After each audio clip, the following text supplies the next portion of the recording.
प्रिय छात्र छात्राओं, कैसे हो? आशा है अच्छे होंगे। प्रिय बच्चों, आप सभी लोग अपने स्कूल व कक्षावार व्हाट्सएप ग्रुप से दीक्षा एवं ऑनलाइन पढ़ाई कर रहे होंगे और नोट्स भी बना रहे होंगे। ऐसा मेरा विश्वास है और सही भी होगा। मैं अनिल कुमार पुरवार, कक्षा 12 B1 GRV इंटर कॉलेज राठ।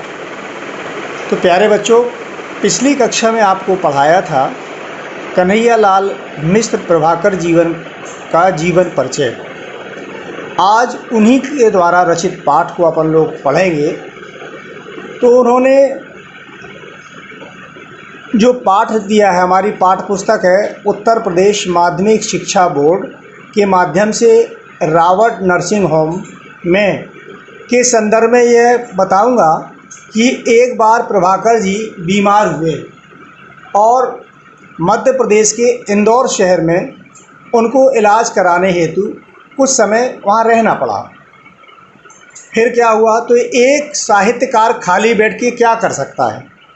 उनके दिमाग में विचारों का मंथन चलता रहा और वहाँ की व्यवस्था, वहाँ के स्टाफ के विषय में वो देखते रहे। बहुत ही गहराई से उन्होंने अध्ययन किया और जो वहाँ की जो मिशन अस्पताल था और जो मिशनरी भावना उन्होंने वहाँ के स्टाफ में, वहाँ के नर्सों में देखी, वो उनके हृदय को छू गई और उन्होंने वहीं पर बैठे बैठे अपनी इनके संदर्भ में कुछ चिंतन करना शुरू किया, कुछ लाइनें अपना लिखना शुरू किया।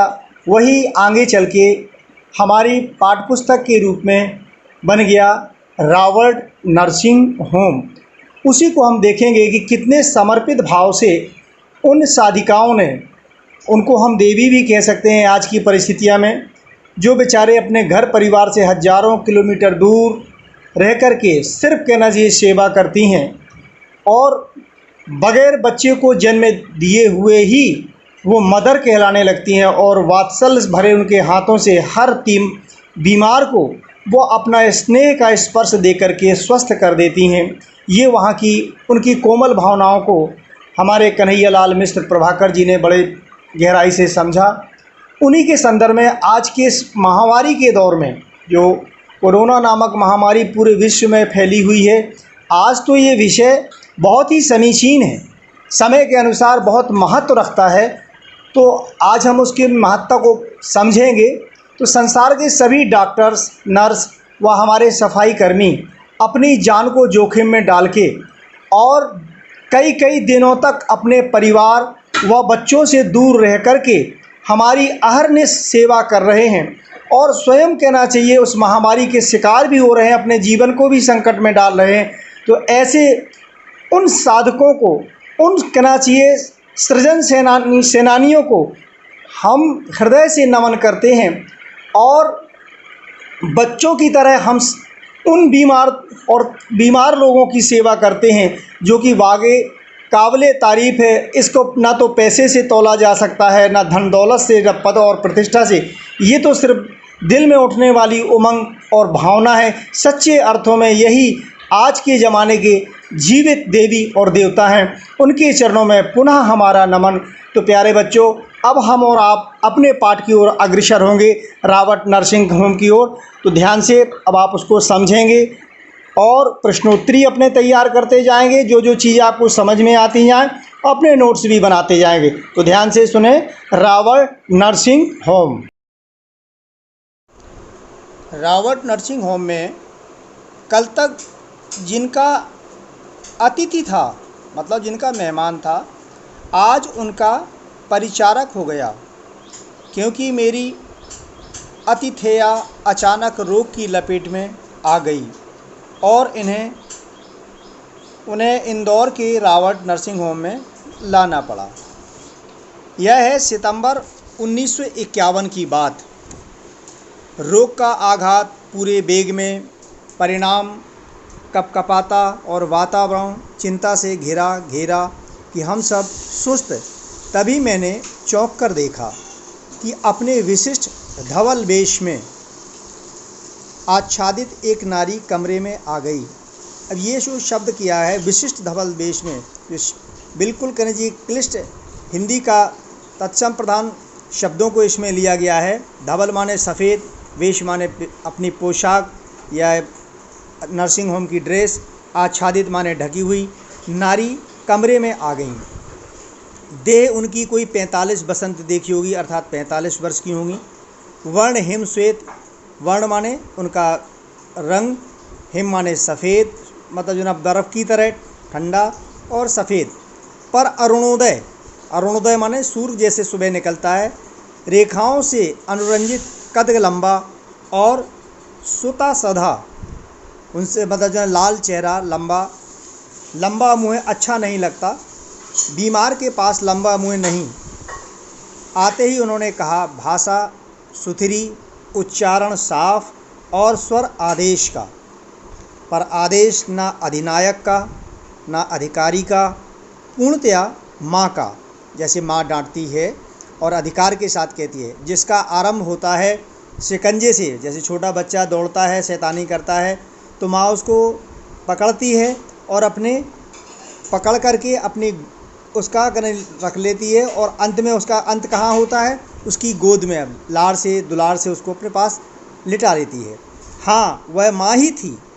होम की अध्यक्षता मदर टेरेजा, मातृभूमि जिसकी फ्रांस और कर्मभूमि भारत, जहाँ उसने जन्म लिया था वो मातृभूमि है फ्रांस, और कर्म करने के लिए भारत था उसकी कर्मभूमि थी।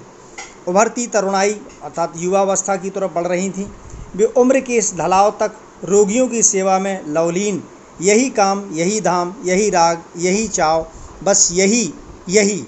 उन्होंने रोगी के दोनों म्लान कपोल अपने चांदनी चर्चित हाथों से थपथपाए, तो उनके सूखे अधरों पर चांदनी की सी एक रेखा खिंच आई और मुझे लगा कि वातावरण का तनाव कुछ कम हो गया। तभी एक खटाक और हमारा डॉक्टर कमरे के भीतर।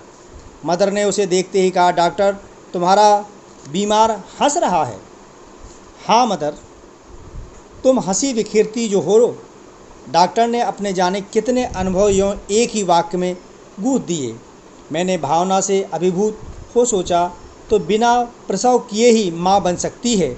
वही 30 रुपये मासिक, उस समय वेतन कितना मिलता था? मात्र 30 रुपये, मतलब 1 रुपया रोज के योग क्षेम पर 20 वर्ष के दिन और रात सेवा में लगा सकती हैं, और वही पीड़ितों के तड़पते जीवन में हंसी बिखेर सकती हैं। तीसरे पहर का समय था। थर्मामीटर हाथ में, जिससे टेम्परेचर देखा जाता है। यह आई मदर टेरेजा और उनके साथ एक नवयुवती, उसी विशिष्ट धवल वेश में, गौर और आकर्षक।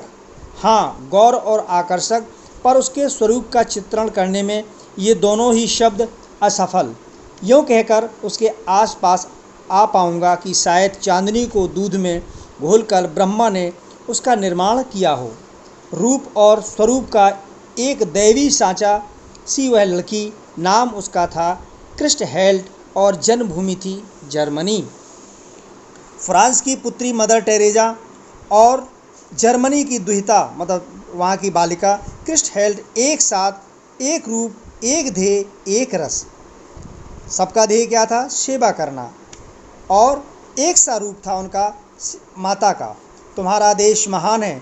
जो युद्ध के देवता हिटलर, उस समय हिटलर था, आपका को भी जन्म दे सकता है, और तुम्हारे जैसी सेवाशील बालिका को भी। मैंने उससे कहा तो दर्प से दीप्त हो, अर्थात उसको थोड़ी सी पीड़ा हुई। वह स्टैचू हो गई, मतलब जो ना एकदम स्तब्ध खड़ी रह गई, और अपना दाहिना पैर पृथ्वी पर बेग से ठोंक कर बोली, यस यस। वह दूसरे कमरे में चली गई तो मदर टेरेजा को टटोला, आप इस जर्मन लड़की के साथ प्यार से रहती हैं? बोली, हाँ, वह भी ईश्वर के लिए काम करती है और मैं भी। फिर प्यार क्यों ना हो? ये मदर टेरेजा ने जवाब दिया। मैंने नस्तर चुभवाया। नस्तर माने होता है डॉक्टर जिससे ऑपरेशन करता है, वो ब्लेड को नस्तर बोलते हैं, यह अंग्रेजी शब्द है। पर फ्रांस को हिटलर ने पददलित किया था। का जो हिटलर था उसने, जर्मन का जो हिटलर था उसने फ्रांस को, मतलब वहाँ अत्याचार किया था, उसको रौंदा था। यह आप कैसे भूल सकती हैं? ये मदर टेरेजा से लेखक ने पूछा। नस्तर तेज था, मतलब बात बड़ी चुभने वाली थी। चुभन गहरी, पर मदर का कलेजा उससे अछूता रहा। बोली, हिटलर बुरा था, उसने लड़ाई छेड़ी, पर उससे इस लड़की का भी घर ढह गया। किसका? क्रिस्टहेल का। और मेरा भी। हम दोनों एक हैं, हम दोनों एक। मदर टेरेसा जी ने झूम में इतने गहरे डूब कर कहा कि जैसे मैं उनसे उनकी लड़की को छीन रहा था, और उन्होंने पहले ही दांव में मुझे चारों खाने दे मारा। अर्थात एक पहलवानी दांव होता है, मतलब पटक देना और हार जाना। मदर चली गई। मैं सोचता रहा, मनुष्य के बीच मनुष्य ने ही कितनी दीवारें खड़ी की हैं। ऊंची दीवारें, मजबूत फौलादी दीवारें, भूगोल की दीवारें, जाति वर्ग की दीवारें, कितनी मनहूस, कितनी नगण्य, पर कितनी अजेय। उनको जीता नहीं जा सकता। क्रिस्टहेल के पिता जर्मन में एक कॉलेज के प्रिंसिपल हैं, और उसने अभी 5 वर्षों के लिए सेवा का व्रत लिया है। रोगिणी के गहरे काले बाल देखकर उसने कहा, तुम्हारे काले बाल मेरे पिता के से हैं। ये बताया। कहा कि वह स्मृतियों में खो गई। मुझे लगा कि मैं ही क्रिस्टहेल हूँ, अपने माता पिता से हजारों मील दूर एक अजनबी देश में अकेली खोई छली सी, और मेरी आंखें भर आईं। ये मैं सोचता रहा। ये लेखक का अपना मानना है। लड़की मेरे आंसुओं में डूब गई, और किनारा पाने को उसने जल्दी से उन्हें अपने रुमाल से पोंछ लिया, आंखों के आंसुओं को।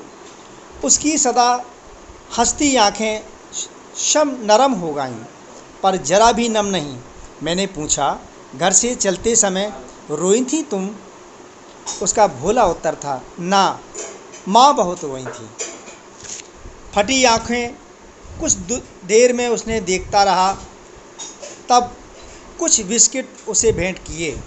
बोली, धन्यवाद, थैंक यू, टांगसू। वह अक्सर हिंदी, अंग्रेजी, जर्मन भाषाओं के शब्द मिलाकर के बोला करती थी। कौन? क्रिस्टहेल। हम सब हंस पड़े, और वह हंसती हंसती भाग गई। मदर टेरेसा बातों के मूड में थी। मैंने उनके हृदय मानस में चोर दरवाजे से झांका। मदर, घर से आने के बाद फिर आप घर नहीं गई? कभी मिलने जुलने भी नहीं? कान अपना काम कर चुके थे, अर्थात हमने बोला, उनके कानों ने सुन लिया था। वाणी को अपना काम करना था, अब क्या वहाँ से जवाब आना था? पर मदर ने उसकी राह मोड़ दी, और तब मैंने सुनी यह कहानी। अब ध्यान से सुने।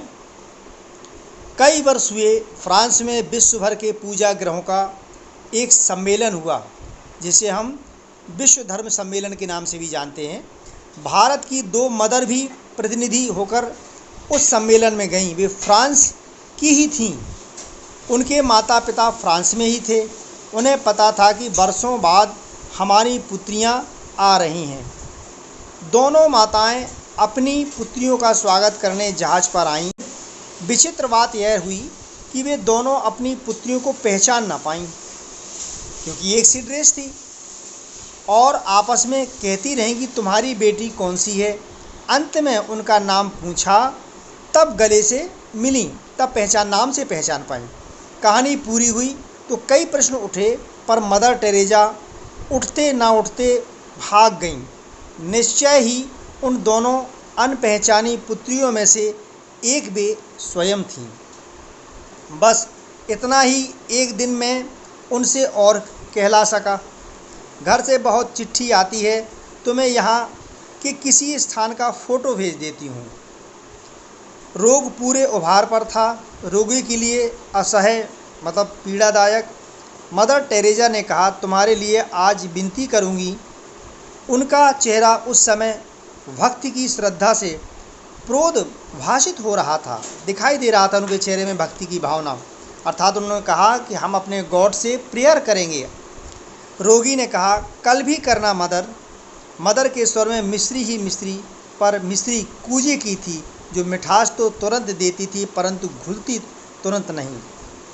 कूजे की मिश्री होती है ये, जो कि बहुत मीठी होती है और उसकी घुलनशीलता थोड़ी सी देर में होती है, और बल का प्रयोग हो तो मसूड़े तक को छील देती है। थोड़ी ना कल उसके लिए करूँगी जिसे सबसे अधिक कष्ट होगा, जैसे 1000 वाट का बल्ब मेरी आँखों से कौन गया।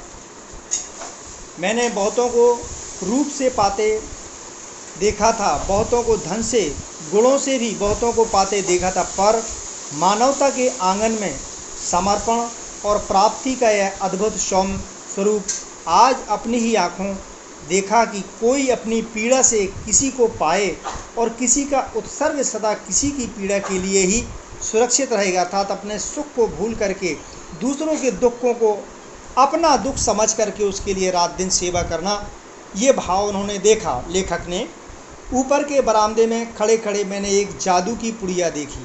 क्या देखी? जीती जागती जादू की पुड़िया। आदमियों को मक्खी बनाने वाला कामरूप का जादू नहीं, मक्खियों को आदमी बनाने वाला जीवन का जादू।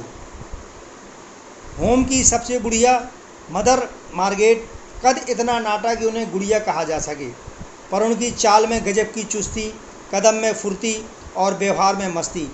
हंसी उनकी यों कि मोतियों की बोरी खुल पड़ी, और काम यों कि मशीन माने, मतलब मशीन भी हार जाए। भारत में 40 वर्षों से सेवा करने में रसलीन, जैसे और कुछ उन्हें जीवन में अब जानना भी तो नहीं। ऑपरेशन के लिए एक रोगी आया, ऐश आराम में पला जीवन, कहने की बेचारे को आदत, सहने का उसे क्या पता, पर कष्ट क्या पात्र की क्षमता देखकर आता है, पीड़ा तो सभी को होती है। मदर मर जाऊंगा, ये आवाज़ वो कर रहा था। उसने बेहल होकर, मतलब दुखी होकर कहा। वातावरण चीत्कार की बेहलता से भर गया, मतलब पूरा वातावरण उसकी क्रंदन की आवाज़ से भर गया। पर बूढ़ी मदर की हंसी के दीपक ने झपकी तक नहीं खाई। बोली, कुछ नहीं कुछ नहीं, आज है एवरीथिंग, सब कुछ। आज तुम्हें दुख दिखाई देता है, कल समथिंग, कुछ कुछ रह जाएगा, और बस तब नथिंग, फिर कुछ नहीं रहेगा। और ये इतने ज़ोर से खिलखिलाकर हंसी कि आसपास कोई होता तो झेप जाता। एक रोगी उन्होंने देखा, चिंता के गर्त से उठ उभरती रोगिणी जोर से चुटकियां बजाकर वे किलकी, जी उठी जी उठी। यह है उनका जी उठी का नारा। यह अनुभव कितना चमत्कारी है कि जहाँ तो जितनी अधिक बूढ़ी है वह